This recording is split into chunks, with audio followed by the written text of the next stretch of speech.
A sloth, a donkey, and a curious human. Send a prompt and see what they're doing.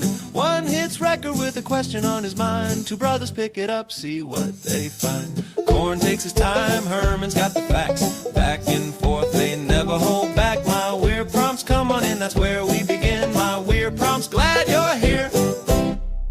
This episode was generated using artificial intelligence. Please verify facts. You know, Corn, this whole show runs on GPU compute, and we wouldn't be here without Modal. Seriously. And that's what powers all our text-to-speech. Everything you're hearing right now. They're an AI infrastructure platform. Developers use them to run GPU workloads in the cloud with zero infrastructure headaches. If you're building anything with AI, check them out. Modal.com. Alright, we are diving into a classic suffering from success problem today. Daniel's prompt hits on something that sounds like a total contradiction, if you only read the marketing headlines. We are sitting here in March 2026, and Google Gemini 3 Flash, which is actually powering our script today, by the way, has this massive 2 million token context window. That is basically a library in a shoebox. You could toss a couple of thick novels in there and still have room for the Sunday paper. It is an incredible technical achievement. When you think back just a few years to 2022, we were scraping by with 4,000 tokens. Moving to 2 million is a 500x increase in 4 years. But Daniel is pointing out the agentic trap. Just because the window is 2 million tokens wide doesn't mean your workflow can actually breathe in there once you start stacking up the heavy lifting. Right. It's like having a giant warehouse, but the doorway is only 3 feet wide, and every time you bring something in, you have to write a 1,000-page report on where you put it. Daniel brings up our own production pipeline as the perfect example. If he wants to feed an entire book into the system to generate an episode, technically, Gemini says, "Sure, come on in." But then the system prompt lands, then the generation prompt, then the script starts pouring out, then a subagent kicks in for post-production and fact-checking. Suddenly, that infinite space feels very, very cramped. I am Herman Poppleberry, and I have spent way too much time looking at the telemetry of these multi-step workflows. The reality is that long-running agentic jobs often hit practical limits at maybe 10 or 20% of their theoretical capacity. It isn't just about the fit. It is about the latency, the cost, and the lost in the middle phenomenon where the model starts ignoring the meat of the book because it is distracted by its own massive output history.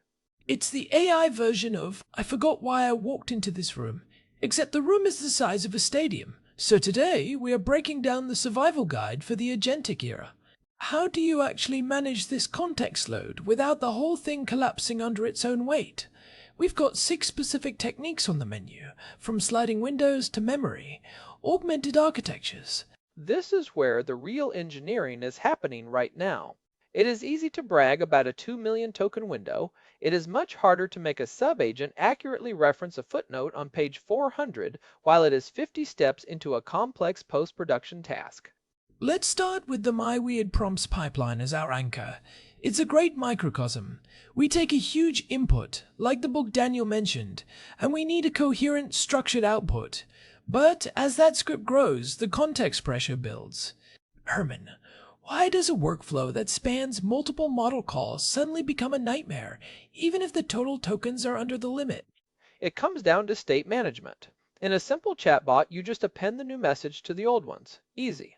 But in an agentic workflow, each step might need a different view of the data. If our script writing agent is working on the conclusion, does it really need the full text of Chapter 1 in its active memory? Probably not, but it might need a summary of Chapter 1. If you just keep dumping everything into the window, you're paying for those tokens every single time you hit generate. The cost scales linearly, or worse, and the latency starts to creep up until you're waiting minutes for a response. So it's a tax, a literal memory tax that gets more expensive the longer you work. And it's not just money, it's intelligence. We've seen the benchmarks. Even the best models in 2026 start to get a bit blurry when the context window is stuffed to the gills. The attention mechanism has to spread itself thin across 2 million tokens. That brings us to our first real technique, sliding window summarization. This is the bread and butter of long-term conversation management. The idea is simple. You keep the last, say, 50,000 tokens of the conversation in high-fidelity raw text. Everything older than that gets compressed into a rolling summary. Like previously on my weird prompt segment that keeps updating itself. Wait, I shouldn't say exactly. That is the perfect way to look at it. As the window slides forward, the oldest raw messages fall off the back. But before they disappear, an agent summarizes them and prepends that summary to the context. So the model always knows the vibe and the key facts of the past, but it isn't bogged down by the literal word-for-word transcript of what happened 3 hours ago. I like it, but what if I need the specific quote from the very beginning? If it's been summarized into, they talked about context limits, the specific data point is gone. That is the trade-off of the sliding window. It's great for flow and coherence, but it's a destructive process. You are losing resolution. That's why you usually pair it with our second technique, hierarchical context compression. This is much more sophisticated. Instead of just a rolling summary, you create a nested structure of information at different levels of abstraction. Explain that like I'm a sloth who wants to find a specific leaf in a very large forest. Okay, imagine the forest is the book Daniel sent us. Level 1 of your hierarchy is the forest summary, one paragraph about the whole book. Level 2 is the grove summaries, one paragraph for each chapter. Level 3 is tree summaries, a few sentences for each scene or section. And level 4 is the leaves, the raw text embeddings. When the agent is working, it primarily looks at the high-level summaries. If it realizes, oh, I need to talk about the specific chemical composition of this leaf, it follows the hierarchical path down to the raw data. So it's like a map with a zoom function. You aren't loading the high-resolution satellite imagery for the entire planet at once. You're looking at the globe, then zooming into the city, then the street. And why is that better for our pipeline? Because if our post-production agent is checking a fact about a character's backstory, it can query the hierarchy.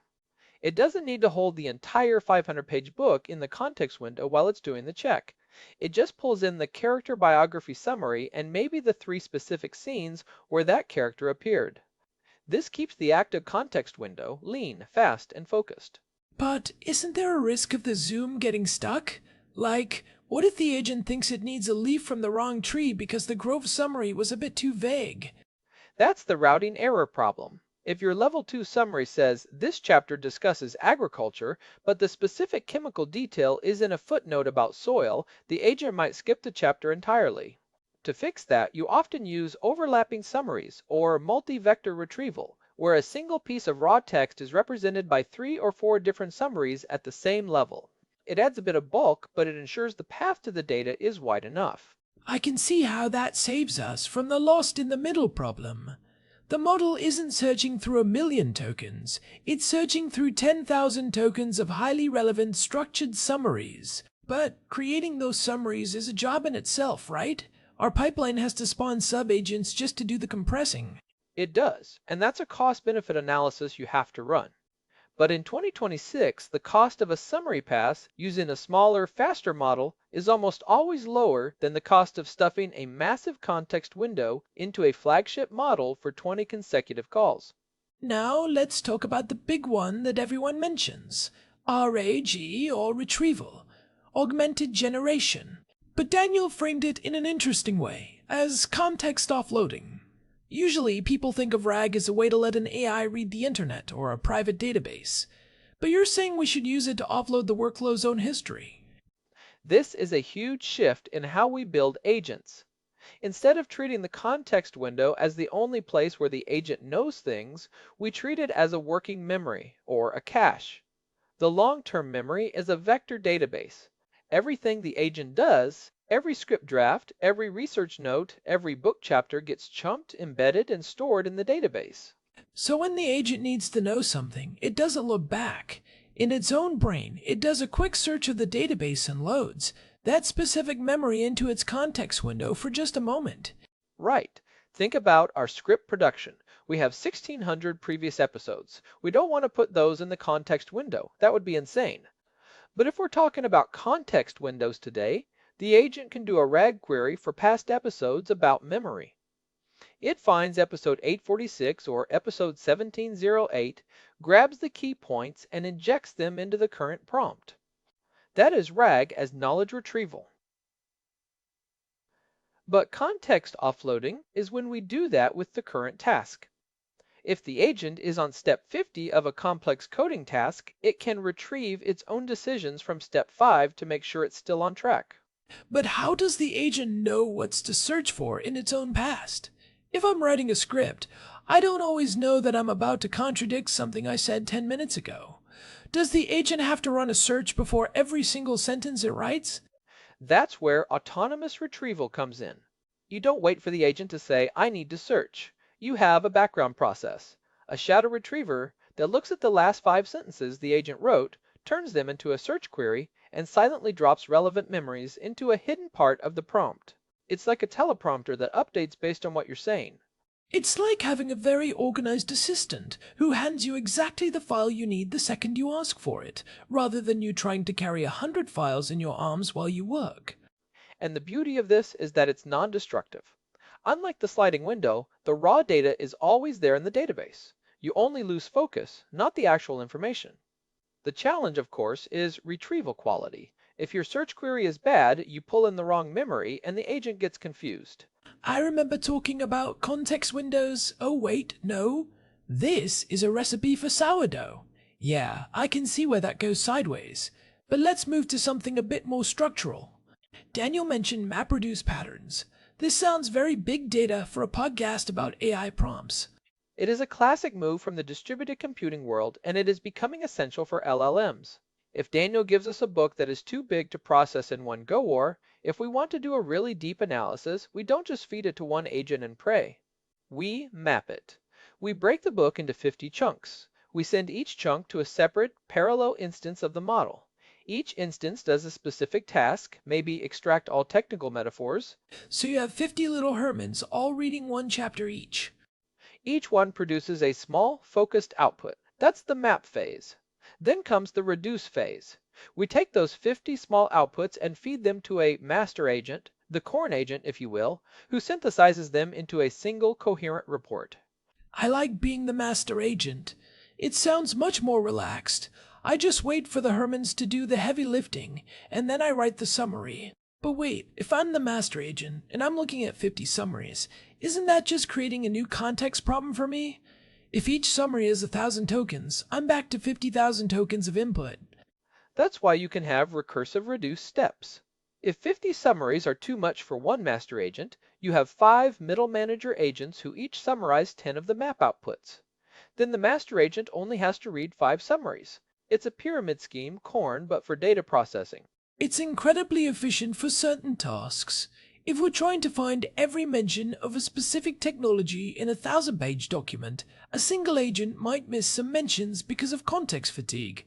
But 50 agents reading 20 pages each will catch everything.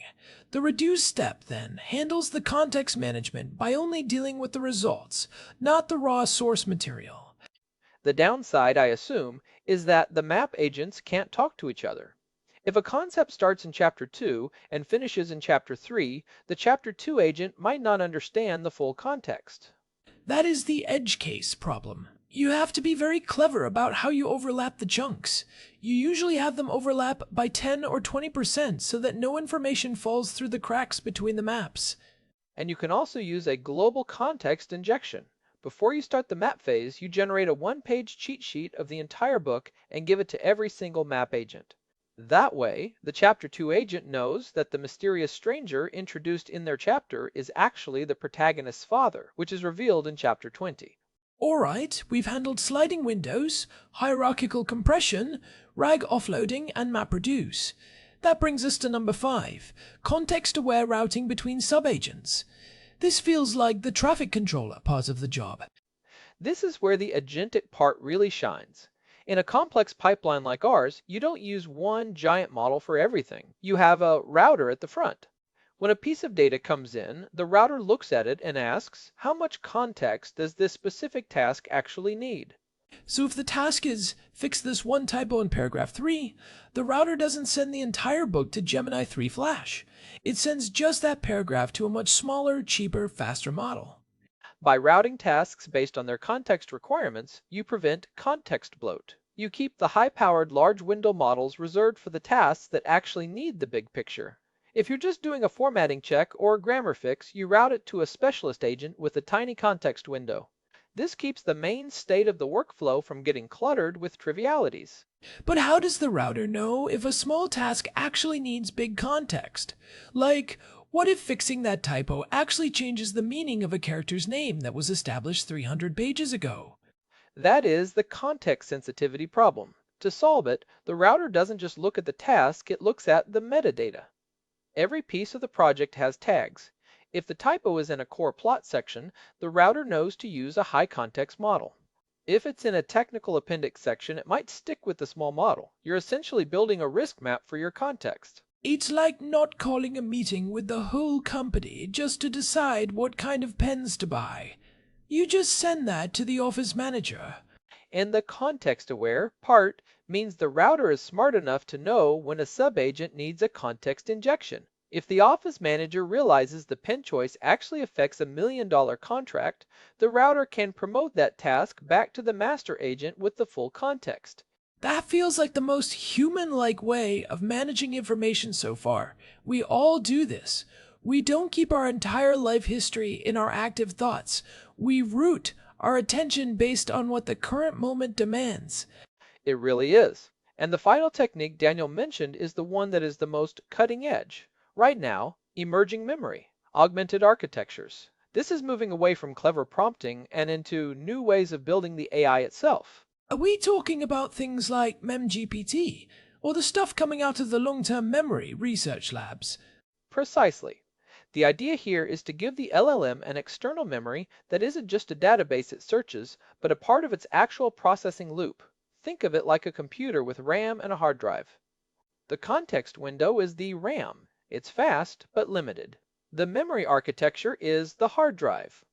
The model can write to this memory during its thought process and read from it later without the developer having to manually set up a RAG pipeline. So the AI is managing its own filing cabinet. It decides what is worth remembering and what can be tossed. But how does it decide? Does it have a priority score for every thought it has? In some architectures, yes. It uses something called attention persistence. If the model focuses on a specific fact for a long time during the generation process, the architecture flags that fact as high priority and moves it into the long-term memory. If a fact is only mentioned once and never referenced again, it gets evicted when the memory gets full. That sounds like it could eventually make some of these other techniques obsolete. If the model is just naturally good at remembering things over long periods, do we still need sliding windows?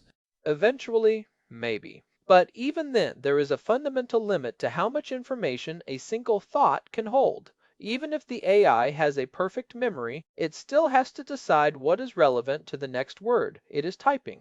That relevance filter is effectively what context management is all about. So, even with a 10 million token window, we are still going to be sitting here talking about how to manage it, aren't we? Because as soon as the window gets bigger, Daniel is just going to try to send in 10 books instead of one. It is the Jevons paradox of AI. The more efficient we make the use of context, the more context we will find a way to use. If you give people a bigger road, they don't just get to work faster, more people start driving until the road is full again. I feel that in my soul. Every time I get a faster computer, I just find more essential tabs to keep open in my browser. But let's bring this back to Earth for a second. If someone is building an agentic workflow today, maybe they're trying to automate their own business or build a research tool, where do they start? You've given us 6 high-level strategies, but what's the day one move? The day one move is RAG as context offloading. It is the most robust and well understood pattern. Stop trying to pass the entire history of the task in every prompt. Start saving the state of your task to a simple database and only pull in the parts you need. It forces you to be disciplined about what context actually means for your specific problem. And what about the sliding window? That seems like the easiest one to implement. It is, and you should probably do it for any chat-based interface. But for agentic workflows, where the AI is actually doing things like writing code or analyzing data, sliding windows can be dangerous because they are forgetful by design. You don't want your coding agent to forget the variable names it defined 3 steps ago just because they slid out of the window. Right. I've written a beautiful function, but I have no idea what the input data is called anymore. That's a bad day at the office. That's why the hierarchical compression is the real pro move. It's harder to build. You have to design the schema for your summaries, but it gives you the best of both worlds. You get the big picture from the high-level summaries and the fine detail from the lower levels. I'm thinking about how this applies to our show. When we're preparing for an episode, we aren't just reading one big document. We're looking at Daniel's prompt. We're looking at research papers. We're looking at our own past notes. We are essentially doing hierarchical compression in our own heads. We have the vibe of the topic, and then we dive into the specific leaf of a technical detail when we need to. And the My Weird Prompts pipeline is becoming a really sophisticated version of that. When a book comes in, the first step isn't write a script. The first step is MapReduce to understand the structure. The second step is hierarchical compression to create a searchable index of themes. Only then does the script agent start its work using context-aware routing to ask sub-agents for specific fact checks or technical deep dives. It's a whole factory of agents, all working in this tiny 2 million token room, but because they're so organized, they make it look like the room is infinite. That is the goal. But we have to be honest about the limitations. Even with all these tricks, things can still go wrong. The further you get from the raw data, the more you rely on summaries of summaries, the higher the risk of hallucination creep. Hallucination creep. That sounds like a horror movie for AI developers. It kind of is. If Agent A summarizes a point slightly incorrectly, and then Agent B summarizes Agent A's summary, by the time it gets to the final output, the original fact might be completely distorted. It's like a game of telephone played by very confident robots. So, how do we fight that? Do we just keep checking back with the original text? Yes, that is a key part of the post-production sub-agent role. Its job is to take the final script and ground it back in the original book. It does a RAG query for every major claim in the script to ensure the raw leaf actually supports what the summary forest is saying. It's a lot of work just to make sure we don't say something stupid. But I guess that's the price of high-fidelity agentic intelligence. You can't just trust the vibe. It's the difference between a toy and a tool. A toy AI can give you a vibe, and it's fine if it's 20% wrong. But if you're using this to write a technical script or manage a business workflow, 20% wrong is a disaster. Which brings up a bigger question. As context windows keep growing, and they will, at what point does all of this become premature optimization? If Gemini 5 comes out with a 50 million token window, do we just throw all these compression tricks in the trash? I don't think so, and here's why: latency and cost. Even if you can fit 50 million tokens into a window, do you want to wait 10 minutes for the model to read all of them before it starts typing? And do you want to pay the massive token bill for every single turn of the conversation? Probably not. The clever mechanisms Daniel mentioned aren't just about fitting the data, they are about optimizing the intelligence. Is there a physical limit to this? Like, eventually, does the attention mechanism just break down because the mathematical noise of 50 million tokens is too high? There is a theoretical signal-to-noise ratio in transformer architectures. As the context grows, the attention weights get spread thinner and thinner.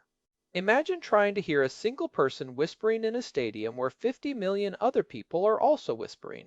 Even if you have perfect hearing, the background hum becomes a wall of sound. That's why sparse attention or linear attention models are being developed. They try to focus the hearing so the noise doesn't drown out the signal. It's the same reason we don't load our entire hard drive into our computer's RAM every time we turn it on. We could, theoretically, but it would be a terrible way to use a computer. We want the most relevant data in the fastest memory. Right. The context window is the new L1 cache. It's the ultra-fast, ultra-relevant space where the actual thinking happens. Everything else is just storage. And as the thinking gets more complex, as our agents start running for days or weeks instead of minutes, the storage management becomes just as important as the thinking. I'm imagining a forever agent now. An AI that Daniel starts on a project in January, and it's still running in December, managing a massive, ever-evolving context of thousands of documents and millions of decisions. At that point, the context window isn't a window anymore. It's more like a viewfinder moving across a vast landscape of memory. That is the memory-augmented architecture dream. An agent that has a persistent, evolving self that exists outside of any single model call. It's not just retrieving data, it's learning and synthesizing over time. But we aren't there yet. Right now, we are in the clever plumbing phase. We are the plumbers of the agentic era, trying to make sure the information pipes don't get clogged. Well, if I'm an information sloth plumber, I'm okay with that, as long as the pipes are leading somewhere interesting. They definitely are. One of the things that really struck me in Daniel's notes was this mention of anti-gravity, this infrastructure that people are building to house AI employees. That is the level of thinking we are moving toward. We aren't just prompting anymore, we are architecting organizations of intelligence. AI employees. I wonder if they get dental. But seriously, the idea of an orchestration layer that holds all of your business context meeting notes, past decisions, what worked and what didn't, that is where the real value is. It's not about the model being smart in a vacuum. It's about the model having access to the right context at the right time. I think that's the perfect takeaway for today. The intelligence is increasingly becoming a commodity. Everyone has access to a smart model. The competitive advantage is how you manage the context. If you can build a system that accurately remembers and retrieves the right information better than your competitor, your agent will be more intelligent in practice, even if you're using the exact same underlying model. It's like two people with the same IQ, but one of them has a perfect photographic memory and a team of librarians, and the other one is just winging it. I know who I'm betting on. Wait, I did it again. I mean, you are hitting on the core of why this technical plumbing actually matters for the big picture of AI. I'll let it slide this time because we're talking about sliding windows. See what I did there? Terrible. Truly terrible. I try. But seriously, looking at these 6 techniques, it feels like we're seeing the birth of a new kind of operating system. In the old days, an OS managed files and memory for human users. Now, we're building agentic OSs that manage files and memory for AI users. That is a brilliant way to frame it. And just like early operating systems had to deal with very limited RAM and slow disks, we are dealing with limited context windows and slow retrieval. We're in the MS-DOS era of agentic memory. I can't wait for the Windows 95 of AI context, hopefully with fewer blue screens of death. Or hallucinations of death. Even worse, let's talk about the practical reality of scaling this. If you are a developer, how do you even test this stuff? You can't just run a unit test for, did the agent remember the footnote from 40 calls ago? That is one of the biggest challenges in the industry right now. We call it long context evaluation. You have to build synthetic test cases, sometimes called needle in a haystack tests, where you hide a specific fact deep in a massive context and see if the agent can find it after 50 different intermediate tasks. That sounds incredibly tedious. Does an agent do the testing too? Often, yes, it's agents all the way down. You have an evaluator agent that tries to trip up the worker agent by asking it trick questions about the context. If the worker agent fails, you know your compression or retrieval logic needs a tune-up. It's a constant cycle of adversarial refinement. I love the idea of 2 agents basically playing a very high-stakes game of I Spy with 1,000,000 tokens of data. It really underscores how much the engineering has shifted from writing prompts to managing systems. It really has. We've covered a lot of ground here today, Corn. We've looked at the why of context limits, the how of these 6 major techniques, and the what now for anyone building in this space. I think it's time to wrap this up before our own internal context windows start to overflow. Good call. My ruling summary is getting a bit long. Let's end with a practical takeaway, lightning round. If you're a developer or an enthusiast, what are the 3 things you should do this week? First, audit your current AI workflows. Where is the context bloat? Are you sending the same 5,000 token system prompt and 10,000 token history for every tiny little task? If so, look into context-aware routing. Move those small tasks to smaller models with focused context. Second, if you're doing long-form content like we are, articles, scripts, reports, don't just stuff the window. Implement a hierarchical compression step. Have an agent create a table of contents or a thematic index of your input before you start the main work. It pays off in both quality and cost. And third, experiment with RAG as offloading. Don't just think of vector databases as search engines. Think of them as external hard drives for your agents. When an agent finishes a subtask, have it save its findings to the database instead of just carrying them forward in the context window. And for the non-technical listeners, just remember that when an AI forgets something or gets a bit fuzzy, it's probably not because it's stupid. It's because it's overwhelmed. The same way you would get overwhelmed if someone tried to tell you an entire book while you were trying to write a speech. Give your AI some space to breathe. It's a lesson for all of us, really. Wait, one more thing before we close. Daniel mentioned a fun fact in the margin of his notes about the word token itself.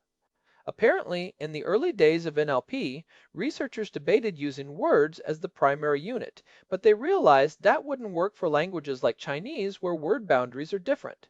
So tokens were a compromise to make AI more global. That's a great piece of trivia. It reminds us that even these deeply technical terms like context window are built on top of human decisions about how to bridge the gap between language and math. Wise words from a donkey. This has been a deep dive, Herman. I think we've squeezed every last drop out of this 2 million token window. It's been a blast. I love getting into the guts of these systems. It's where the real magic and the real frustration lives. That's the agentic life. Before we go, we need to thank the folks who make this weird production possible. Big thanks to our producer, Albert Flumingtop, for keeping the agents in line and the pipes flowing. And a huge thank you to Modal for providing the GPU credits that power this show. They are the ones actually running the engine while we talk about the steering. If you're enjoying these deep dives into the technical and tactical side of AI, we'd love to hear from you. Find us at myweirdprompts.com for our RSS feed and all the ways to subscribe. We're trying to build the best context for your own AI journey. And if you're feeling generous, leave us a review on your favorite podcast app. It helps the routing algorithms find us and bring more listeners into the fold. This has been My Weird Prompts. Thanks for listening, and keep those prompts coming. Catch you in the next window. Goodbye. This episode was produced using Google Gemini 3 Flash, text-to-speech by Chatterbox. Thanks for listening to our show, My Weird Prompts, where our thoughts go from slow takes to facts on cue. We change and follow through. My weird prompts, that's the flows from sloth